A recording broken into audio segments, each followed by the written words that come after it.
করলাটা সিদ্ধ করতে বসিয়েছি। কুচানো মিক্সারে দিলাম। এবার দেব জিরে, আমরা আদার সাথে এটা পিষে নেব। এবার আমরা দিচ্ছি চিংড়ি মাছ, মিক্সারে এটা পিষে নেব। চিংড়িটা ছিল এটা। আমাদের করলাটা সিদ্ধ হয়ে গেছে, এবার এটাকে নামিয়ে দেবো। করলার দরমা করবো। এটা করলা সিদ্ধ, এটা ধনেপাতা, এটা দুধ, আদা জিরে বাটা, এটা চিংড়ি মাছ বাটা। আমাদের কড়াইটা গরম হয়ে গেছে, এবার দেবো আমরা সাদা তেল। তেলটা গরম হয়ে গেছে, এবার আমরা করলাটা লাল লাল করে ভেজে নেব। করলাটা করব। এবার দেবো আমরা হলুদ, দেবো হালকা পরিমাণ লবণ।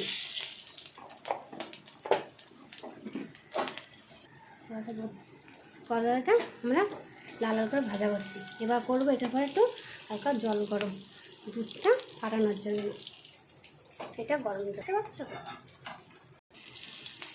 লাল লাল ভাজা হয়ে এসছে আমাদের।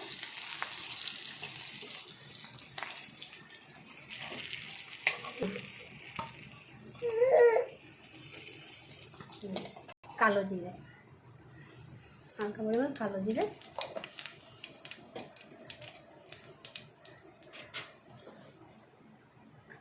তারপরে হলুদ। এবার ছাড়বো আমরা একটা শুকনো লঙ্কা। দরমে হচ্ছে আপনারা ঝাল খেতেও পারেন আর নাও খান, কোনো অসুবিধা নেই। একটা শুকনো লঙ্কা দিয়ে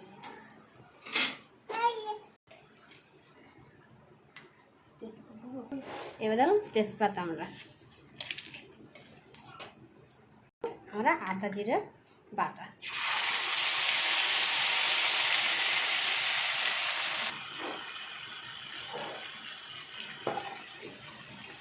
খানা পরিমাণ লবণ,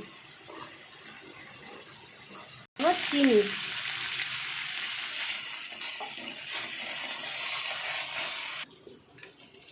আর একটা দুধটা গরম জল দিয়ে ফাটিয়ে নিচ্ছি। এবং আমরা চিংড়ি মাছ বাটা,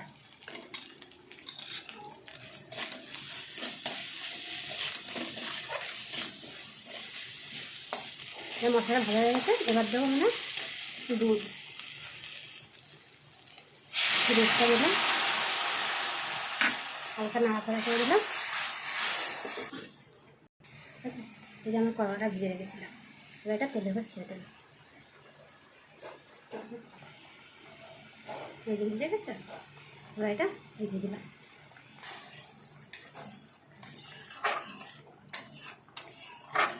এবার দেবো আমরা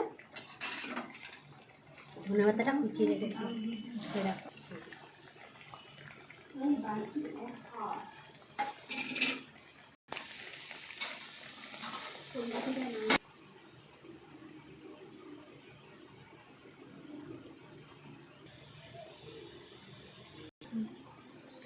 হয়ে গেছে, এবারে আমরা এটা করলার দরমাটা নামিয়ে নেব।